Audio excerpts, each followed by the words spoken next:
Good morning, welcome to exam today 7 December 2025 daily current affair. છેલ્લે સુધી video સાથે બની રહેજો. કરંટ અફેર્સ ઇમ્પોર્ટન્ટ ટોપિક છે, દરેક એક્ઝામમાં પ્રશ્ન પૂછવામાં આવે છે. મિત્રો ટોપિક પર આવીએ. 7 ડિસેમ્બર ક્વેશ્ચન નંબર 1 છે, હાલમાં વિશ્વ માટી દિવસ ક્યારે ઉજવવામાં આવ્યો? ફ્રેન્ડ, દર વર્ષે 5 ડિસેમ્બરે વિશ્વ માટી દિવસ ઉજવવામાં આવે છે. Very very important. માટી પ્રદૂષણ એ એક ગંભીર પર્યાવરણીય સમસ્યા છે જે માટીના ઉદ્યોગને કારણે બને છે. માટી મનુષ્યો અને તમામ જીવંત જીવો માટે પોષક તત્વોનો મૂલ્યવાન સ્ત્રોત છે. મિત્રો, માટીને ઇંગ્લિશમાં સોઇલ કહેવામાં આવે, તો આ વર્લ્ડ સોઇલ ડે તરીકે પણ ઓળખવામાં આવે છે. સેકન્ડ નંબર છે, હાલમાં રાષ્ટ્રીય વ્યક્તિગત શ્રેષ્ઠતા પુરસ્કાર કોણે જીત્યો છે? રાષ્ટ્રીય વ્યક્તિગત શ્રેષ્ઠતા પુરસ્કાર, રાઈટ આન્સર છે મિત્રો આમાં પ્રતીક માધવ. બરાબર, પ્રતીક માધવે જીત્યો. એટીએફના સહસ્થાપક અને સીઈઓ પ્રતીક માધવને વિકલાંગ વ્યક્તિઓના સશક્તિકરણમાં નવીનતા માટે રાષ્ટ્રપતિ દ્રૌપદી મુર્મુ દ્વારા સામાજિક ન્યાય અને સશક્તિકરણ મંત્રાલયના વિકલાંગ વ્યક્તિઓના સશક્તિકરણ વિભાગ તરફથી વ્યક્તિગત શ્રેષ્ઠતા માટેનો રાષ્ટ્રીય પુરસ્કાર એનાયત કરવામાં આવ્યો છે. હાલમાં કયા રાજ્યએ ત્રિમાસિક ટ્રાન્સફર સાથે દીનદયાળ લાડો લક્ષ્મી યોજનામાં સુધારો કર્યો? તો મિત્રો રાઈટ આન્સર છે આમાં હરિયાણા સરકારે કર્યો છે. આ યોજના હેઠળ મહિલાઓને હવે દર 3 મહિને 2100 રૂપિયાના દરે 6300 રૂપિયાની એકમ રકમ મળશે. મુખ્યમંત્રી નાયબસિંહ સૈનીએ યોજનાનો બીજો હપ્તો જાહેર કરતી વખતે આ મહત્વપૂર્ણ જાહેરાત કરી છે. સ્ટાર માર્ક કરજો. તમને પ્રશ્ન એમ પણ પૂછી શકાય કે દીનદયાળ લાડો લક્ષ્મી યોજના કયા રાજ્યમાં ચાલુ થઈ? તો હરિયાણા રાઈટ આન્સર છે. 4 નંબર છે, ગુજરાતમાં સરદાર @150 એકતા પદયાત્રા. સરદાર @150 એકતા પદયાત્રાનું સમાપન ક્યાં થયું? તો રાઈટ આન્સર છે મિત્રો આમાં એકતાનગર ખાતે.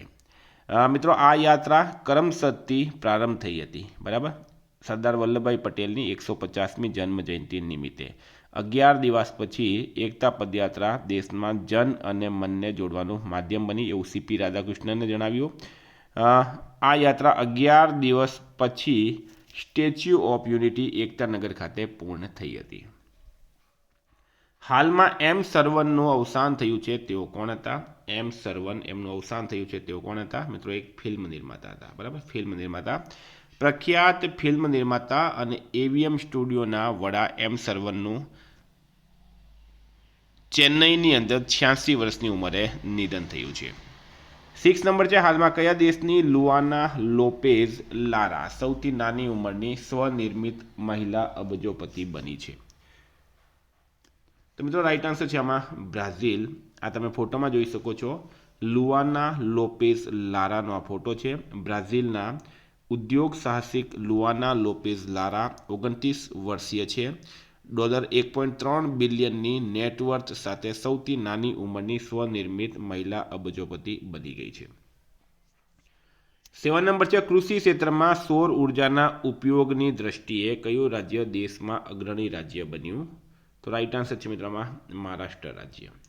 મહારાષ્ટ્ર કૃષિમાં સૌર ઉર્જાના ઉપયોગમાં દેશનું અગ્રણી રાજ્ય બન્યું. રાજ્યએ મેઘેલ-ત્યાલા સૌર કૃષિ પંપ યોજના હેઠળ એક જ મહિનામાં 45,911 સૌર કૃષિ પંપ સ્થાપિત કરીને નવો ગિનીઝ વર્લ્ડ રેકોર્ડ બનાવ્યો છે. મહારાષ્ટ્રના સીએમ દેવેન્દ્ર ફડણવીસ છે મિત્રો, એમને આ પ્રમાણપત્ર એનાયત કરવામાં આવ્યું.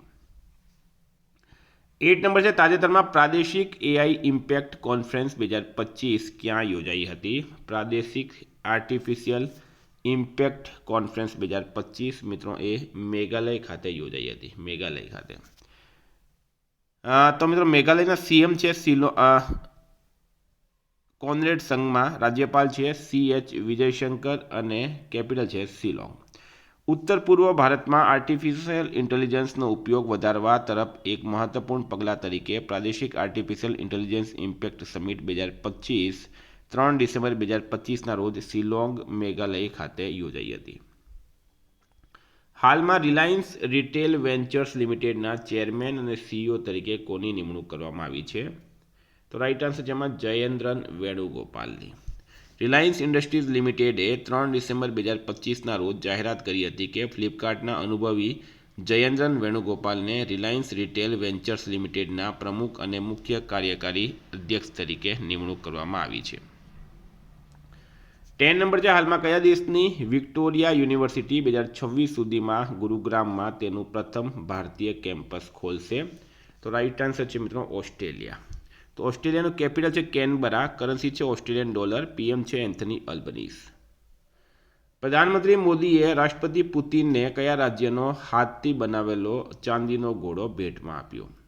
તો તમને ખ્યાલ હશે રશિયાના રાષ્ટ્રપતિ વ્લાડિમીર પુતિન હાલમાં ભારતની મુલાકાતે આવ્યા હતા અને રાષ્ટ્રપતિ પુતિનને નરેન્દ્ર મોદીએ મહારાષ્ટ્ર રાજ્યનો બનેલો ચાંદીનો ઘોડો ભેટમાં આપ્યો. મિત્રો આ તમે ઇમેજમાં જુઓ, આ ચાંદીનો ઘોડો આપ્યો હતો ને સાથે સાથે મિત્રો પુતિનને કાશ્મીરી સેફ્રોન એટલે કે કેસર પણ આપવામાં આવ્યું. સાથે સાથે પ્રધાનમંત્રી મોદીએ રશિયાના રાષ્ટ્રપતિ વ્લાડિમીર પુતિનને અનેક ખાસ ભેટો અર્પણ કરી. આ ભેટોમાં Assam black tea, Murshidabad silver tea set, મહારાષ્ટ્રનો હાથથી બનાવેલો ચાંદીનો ઘોડો અને આગ્રાનો હાથથી બનાવેલો માર્બલ ચેસ સેટનો સમાવેશ થાય છે.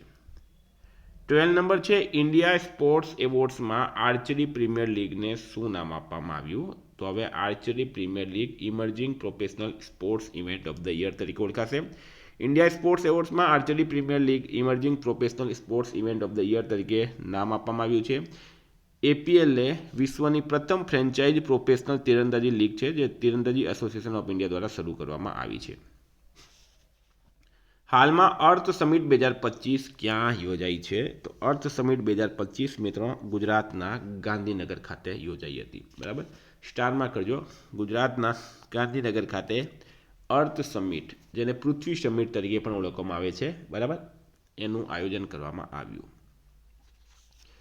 14 છે રાજસ્થાનમાં ભારત અને કયા દેશ વચ્ચે હરીમો શક્તિ સંયુક્ત લશ્કરી તાલીમ કવાયત શરૂ થઈ? હરીમો શક્તિ સંયુક્ત લશ્કરી તાલીમ કવાયત. મિત્રો રાઈટ આન્સર છે આમાં મલેશિયા. બરાબર, ભારત અને મલેશિયા રાજસ્થાનમાં હરીમી શક્તિ સંયુક્ત લશ્કરી તાલીમ કવાયતમાં ભાગ લઈ રહ્યા છે. આ કવાયતનું 5મું સંસ્કરણ છે જે 18 ડિસેમ્બર સુધી રહેશે. મલેશિયાનું કેપિટલ છે ક્વાલાલંપુર, કરન્સી છે મલેશિયન રિંગટ, પ્રાઇમ મિનિસ્ટર છે અનવર ઇબ્રાહિમ. 15 નંબર છે ભારતમાં બેંક ઓફ અમેરિકા NAના CEO તરીકે કોની નિમણૂક 3 વર્ષ માટે કરવામાં આવી છે? તો વિક્રમ સાહુની. ભારતની અંદર બેંક ઓફ અમેરિકા NAના CEO તરીકે 3 વર્ષ માટે નિમણૂક કરવામાં આવી છે વિક્રમ સાહુની.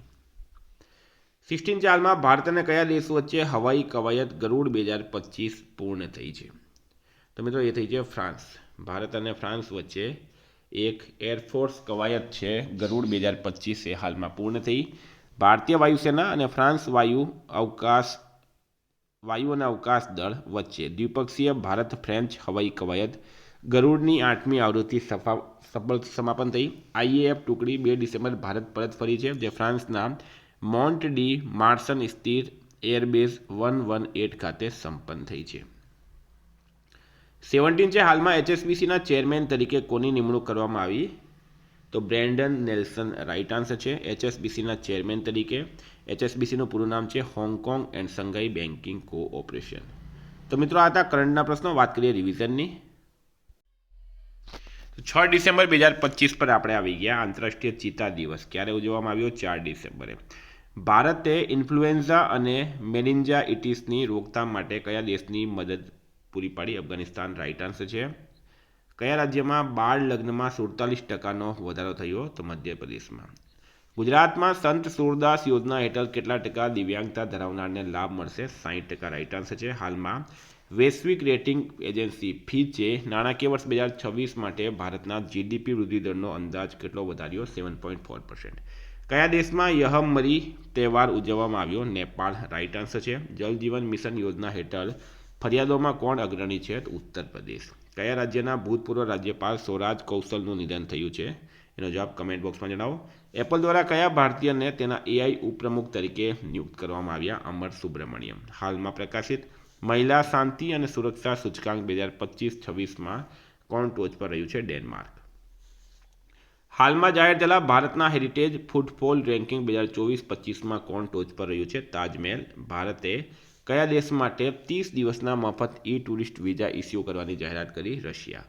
DRDOએ હાઈસ્પીડ રોકેટ સ્લેડ એસ્કેપ સિસ્ટમનું સફળતાપૂર્વક ક્યાં પરીક્ષણ કર્યું? ચંડીગઢ ખાતે. વિશ્વ આપત્તિ વ્યવસ્થાપન શિખર સંમેલન 2025 ક્યાં યોજાયું હતું? દેહરાદૂનમાં. હાલમાં કોણે જેરુસલેમ માસ્ટર્સ 2025નો ખિતાબ જીત્યો? અર્જુન એરિગેસીએ. કયા રાજ્યની નુમાલીગઢ રિફાઇનરી લિમિટેડને 27મો નવરત્ન દરજ્જો મળ્યો? અસમ. રાઇટ આન્સર છે. તાજેતરમાં રેલવે બોર્ડના સભ્ય તરીકે કોણે કાર્યભાર સંભાળ્યો? અપર્ણા ગર્ગે. મિત્રો ગઈકાલે પ્રશ્ન પૂછાયો પીએમઓનું નામ બદલીને શું રાખવામાં આવ્યું? તો સેવા તીર્થ રાઇટ આન્સર હતું. આજનો પ્રશ્ન છે હાલમાં કયા રાજ્યના ભૂતપૂર્વ રાજ્યપાલ સ્વરાજ કોસલનું નિધન થયું? એનો જવાબ તમારે કમેન્ટ બોક્સમાં જણાવવાનું. વિદ્યાર્થી મિત્રો વોટ્સએપ ટેલિગ્રામની લિંક ડિસ્ક્રિપ્શનમાં છે. પીડીએફ માટે 9510411961 પર કોન્ટેક્ટ કરો. Thank you. ફરી મળશું. જય હિન્દ જય ભારત.